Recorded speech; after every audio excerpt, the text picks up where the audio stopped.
Bismillahirrahmanirrahim. Assalamualaikum warahmatullahi wabarakatuh. Untuk mulai presentasi kami, sebaiknya terlebih dahulu mengenal biodata Syekh Nabawi Haidar Nafi. Syekh Nabawi Haidar Nafi bisa dipanggil Nafi. Lahir di Pakistan pada tahun 1935, Syekh Nabawi Haidar Nafi mendapatkan gelar master dari Universitas Yale pada tahun 1991 dan gelar PhD dari Universitas Winchester tahun 1996 di Amerika Serikat. Kemudian beliau mengajar di sejumlah lembaga pendidikan dan riset ternama di Norwegia, Turki, dan Jerman Barat.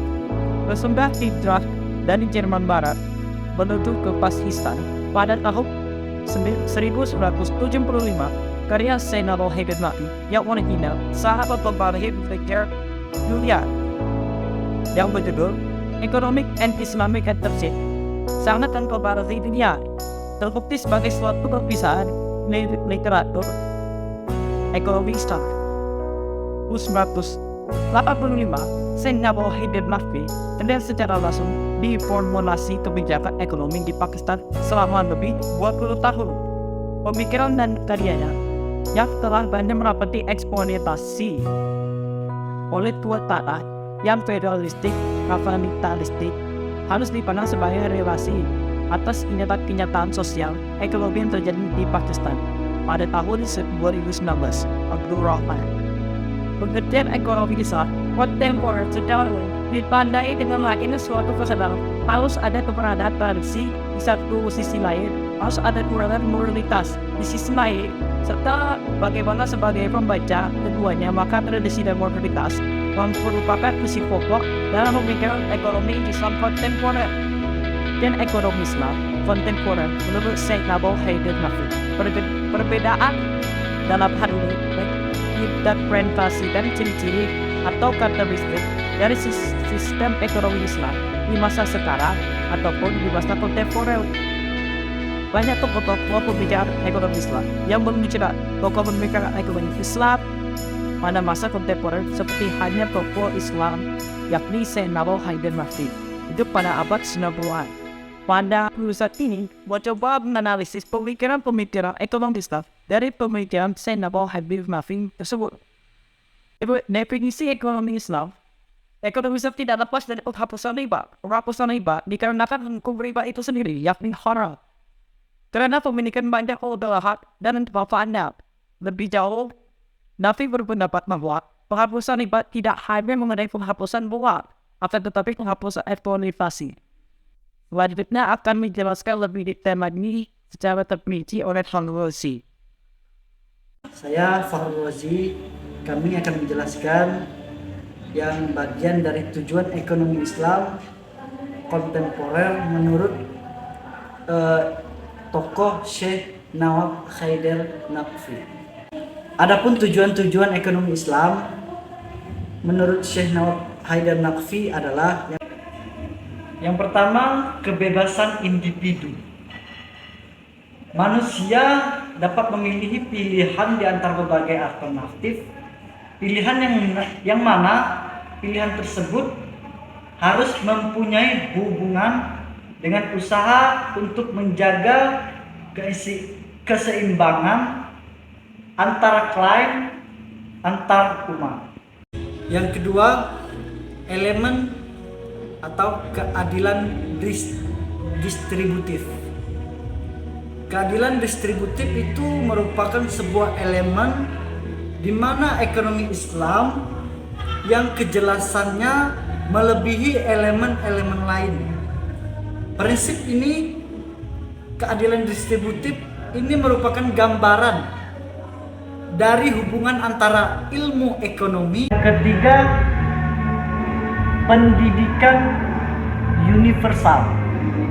Nah, di mana pendidikan ini dijelaskan oleh Haidar Nafi, pendidikan ini memberikan pengaruh yang besar terhadap tingkatan pendapatan dan adanya kecenderungan dalam meminimalkan kemiskinan. 4.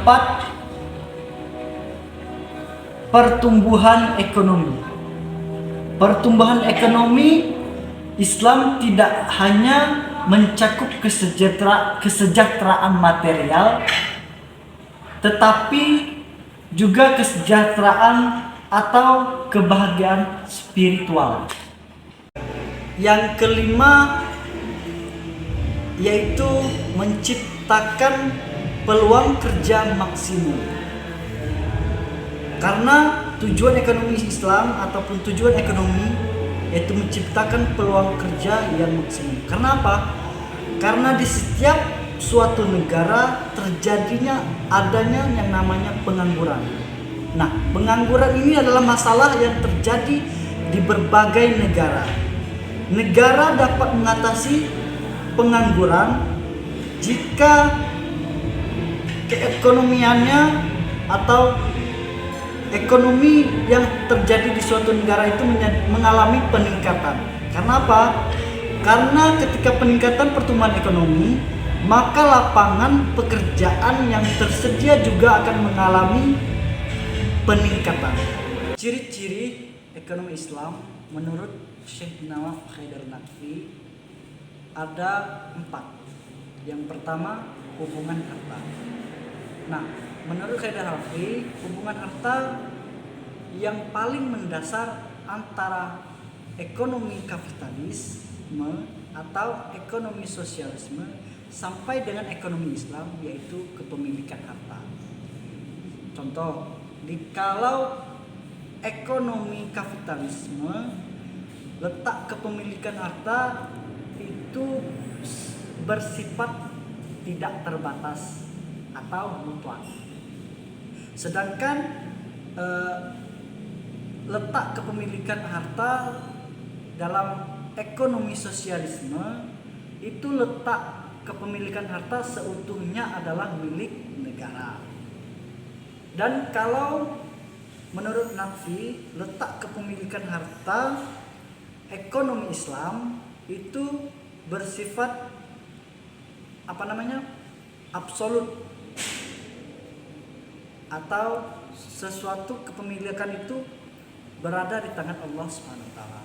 Sedangkan kepemilikan manusia sifatnya relatif atau bisa disebut dengan tidak terbatas atau sebagai suatu untuk memenuhi kebutuhan manusia itu saja. Yang kedua, sistem insentif, di mana sistem insentif ini adalah inti dari suatu order sosial sampai dengan ekonomi. Yang kedua yaitu sistem insentif. Sistem insentif intinya dari suatu order sosial sampai dengan ekonomi, yaitu yang adil, yaitu adalah sedekah atau bisa kita sebut amal atau yang lain sebagainya. Sehingga setiap negara untuk meningkatkan agar individunya bersedekah atau beramal dalam masyarakat. Yang ketiga yaitu alokasi sumber dan pembuatan keputusan. Dalam hal ini Syekh Nawaf Haidar Naqvi dia sudah menyetujui bahwa harus adanya peran setiap negara untuk upaya pengendalian sifat-sifat yang ada diri pada manusia atau sifat-sifat rakus gitu kan. Jadi itulah yang harus ditekankan oleh setiap diri manusia, harus menghilangkan sifat-sifat rakusnya. Yang keempat yaitu jaminan sosial dan program anti kemiskinan. Menurut Syekh Haidar Naqvi, untuk mencapai kesejahteraan dan keadilan setiap masyarakat atau manusia, diperlunya berbagai kebijakan-kebijakan yang harus disamakan atau dirasamaratakan untuk setiap individu, harus disamaratakan atau harus sama rata, sama adil untuk meningkatkan kesejahteraan baik di segi masyarakat ataupun di lingkungan keluarga. Sekarang adalah etika ekonomi. Menurut Syekh Naqvi dalam buku Muslimin dan Darwarto pada tahun 2022 ada 5 sifat dasar etika dalam ekonomi Islam. Yang pertama, perangkat tersebut merupakan representasi atau pandangan yang membadai dan konferensi mengenai etika Islam. Yang kedua, seperangkat yang memadai dan harus berbentuk sesuatu yang mendasar. Yang ketiga, yang berbentuk suatu kelembagaan yang bersifat independen. Yang keempat, elemen-elemennya harus saling konsisten. Yang kelima, mampu menghasilkan berbagai elemen-elemen tunggal. Itu menurut Syekh Naqvi pada tahun 2022 dalam buku Muslimin dan Darwanto. Baiklah, ini saja video yang dapat kami sampaikan menurut Syekh Nawab Khairan Naqvi, yang mana tugas kali ini diampu oleh Bapak dosen Bapak Dr. Adia Rahman, SHI, MShi. Jikalau ada kekurangan, kami mohon maaf kepada Allah, kami mohon ampun, dan kami ucapkan terima kasih untuk teman-teman yang sudah meluangkan waktunya dalam menyaksikan video kali ini. Wabillahi wa taufiq wal hidayah. Wassalamualaikum warahmatullahi wabarakatuh. Baik, jadi dapat kita simpulkan bahwa Naqvi mengkritisi eksploitasi oleh tuan tanah yang feodal, kapitalis. Hal tersebut didasarkan di negara asal Naqvi. Banyak eksploitasi tanah, oleh sebab itu Naqvi yang sangat memperhatikan kaum miskin sangat menolak eksploitasi tanah oleh tuan tanah, karena bagi Naqvi menindas kaum miskin. Naqvi berpendapat bahwa pemerintah itu tidak hanya sebagai pembuat aturan-aturan atau regulasi, melainkan pemerintah juga harus berperan aktif dalam kegiatan ekonomi. Mungkin kesimpulan selanjutnya akan ditambahkan oleh saudara Panitia Nasional. Selanjutnya dapat kita simpulkan lagi bahwa Naqvi berpendapat penghapusan riba dan pendistribusian pendapat melalui zakat. Hal tersebut dikarenakan Naqvi memandang penghapusan riba tidak hanya penghapusan bunga, akan melainkan segala bentuk eksploitasi, penolakan seluruh sistem feodal kapitalis. Kemudian dalam hal zakat, Naqvi berpendapat zakat bukan hanya sebagai pajak agama, melainkan sebuah pertanda filsafat ekonomi Islam.